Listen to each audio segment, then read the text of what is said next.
The year is 1600. On a mist-covered battlefield, the clash of steel fades into silence. Broken banners lie torn in the mud, and the cries of the wounded echo across the fields. Among the survivors stand the samurai, warriors bound not just by duty, but by something deeper, more absolute. To their lords, their lives were not their own. They were currency, sacrifice, proof of loyalty. This was the chi no zeikin, the blood tax, a phrase that captures one of the harshest truths of Japan's feudal age, that loyalty was not measured in words, but in blood. But where did this idea come from?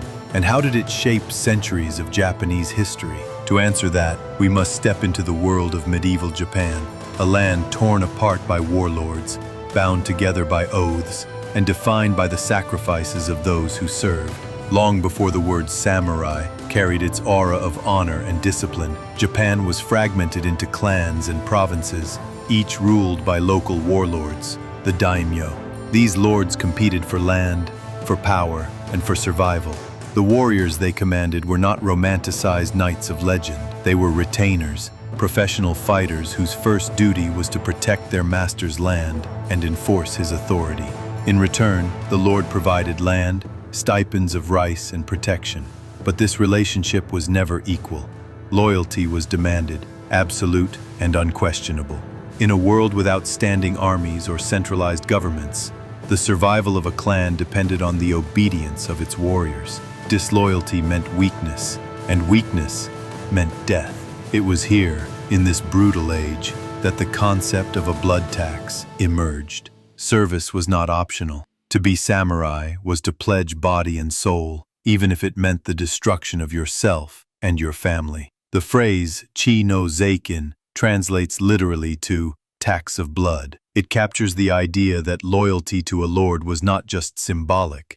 It was paid for in flesh, in sacrifice, in death. The samurai's life was collateral. His service was the price of protection, and his blood, when spilled in war, was proof of his loyalty. This tax could be demanded in many forms: fighting and dying in battles for the clan, committing seppuku to preserve honor when commanded, surrendering one's family as hostages to ensure obedience, accepting death sentences for the mistakes of one's lord, clan, or comrades. To refuse this tax was unthinkable. It meant dishonor, disgrace, and the destruction. How did daimyo ensure this kind of loyalty? The answer lay in a combination of fear, obligation, and honor. Hostage systems lords often demanded that samurai families, wives, children, even parents, live under their supervision. During the Tokugawa era, this became formalized. Daimyo were required to keep their families in Edo as hostages to guarantee obedience. If a samurai betrayed his lord, it wasn't only his life at stake. His family would pay too. Seppuku. If a samurai failed, disobeyed, or dishonored his master, he was expected to commit seppuku. This act, gruesome as it was, symbolized ultimate loyalty. In some cases, lords commanded entire groups of retainers to take their own lives as proof of fidelity. Total warfare. Battles of the Sengoku period, 1467 to 1603, were not just about defeating enemies, they were about demonstrating loyalty. Samurai often fought to the death rather than retreat, for to survive while the lord perished was dishonor. This combination of psychological pressure and cultural expectation ensured that samurai were willing to shed blood, not only their own, but that of their families, to prove their worth. To truly grasp the weight of the blood tax, we need to explore key moments in history where samurai loyalty demanded terrible, often fatal sacrifices. These examples reveal how devotion to one's lord could cost not just a life, but an entire legacy. The 47 Ronin, 1702. Perhaps the most famous tale of samurai loyalty, when their master, Lord Asano Naganori, was forced to commit seppuku after assaulting a corrupt court official named Kira Yoshinaka. His retainers were left masterless, Ronin, bound by Bushido. They chose not to scatter or abandon their duty, but to uphold their lord's honor. For nearly 2 years they planned in secret, enduring poverty and ridicule while pretending to be broken men. Then, in a single night of vengeance, they stormed Kira's mansion and killed him. Yet their act of loyalty carried a price. The shogunate, unwilling to condone defiance of the law, ordered them all to commit seppuku. 47 men gave their lives willingly. Their sacrifice became became legendary, a blood tax paid in full for their master's honor. The Siege of Odawara, 1590. As we've explored before, the Hojo clan's downfall under Toyotomi Hideyoshi was another blood tax, but on a massive scale. Trapped behind Odawara Castle's vast walls, Hojo retainers endured months of starvation, disease, and hopelessness. Yet surrender was delayed because loyalty demanded endurance. To give in too soon would shame the clan. When the Hojo finally surrendered, their leader, Hojo Ujimasa, chose seppuku, while others followed him into death. These were not mere suicides. As crusaders marched east, kings battled west.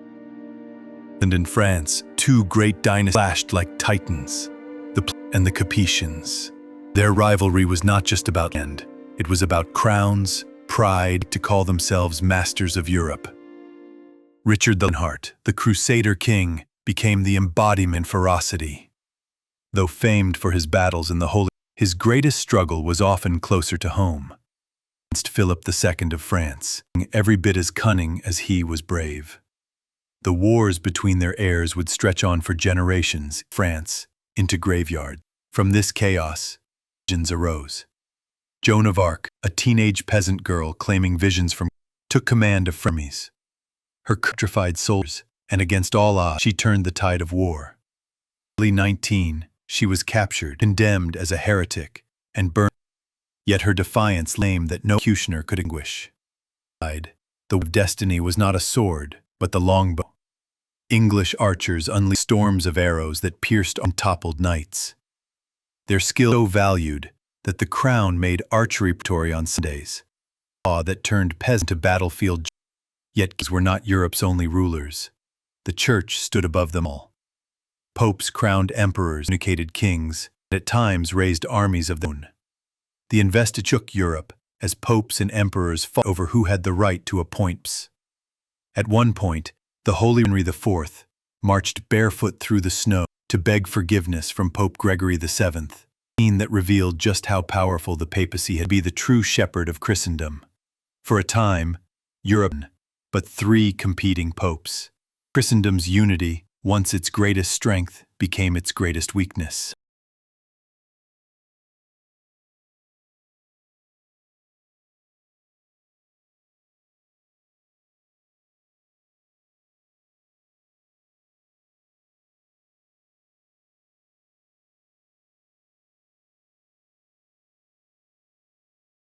Then came the plague. In 1347, a fleet of Genoese docked in Sicily, carrying not just cargo, but rats and fleas brought the Black Death into Europe, and within it spread like wildfire. Bubonic, pneumonic, septicemic, three forms of terror, each as merciless last. Within 5 years, as much as 1/3 of the population lay in graves. Some towns lost half their people. Others vanished entirely. Churches overflowed with bodies. Bells tolled until their ropes frayed. Plague doctors emerged, long cloaks and wearing strange bird-like masks with herbs and vinegar-soaked sponges. To terrified peasants, looked less like healers than omens of doom. Many believed God was punishing mankind. Others accused outs, Jews, lepers, even witches, fueling pogroms and violence alongside the pest. And yet, amid devastation, change took root. With laborers gone, peasants saw their work more valuable, demanded higher wages and better conditions. When law refused, revolts broke out. In England, the revolt of 1381 shook the kingdom. Uprisings called the Jacquerie set the countryside aflame. Plague shattered Europe, but it also broke the chains of serfdom. Unity, born not from kings or popes, but from shared suffering, reshaped Europe's destiny. By the 15th century, the medieval world was breathing fast. The old order of knights and castles was fading, yet from its ruins rose the first lines of modern Europe. What had once been a patchwork of feuding lords and shattered kingdoms was slowly and painfully to take the shape of nations. Kings and their grip on power. In France, Charles VII broke the balance of feudal lords by creating one of Europe's permanent standing armies. Soldiers loyal to barons, but to the crown itself. In Spain, the marriage of Ferdinand of Aragon and Ella of Castile forged a powerful union. 1492, when they not drove the last Muslim rulers from Granada, so sent Christopher Columbus across the Atlantic, setting Europe on the path to global empires. In England, blood-soaked Wars of the Rose finally ended with the victory of Henry Tudor at Bosworth Field. His death laid the foundation for a centralized English state, ruthless in authority and ambitious vision.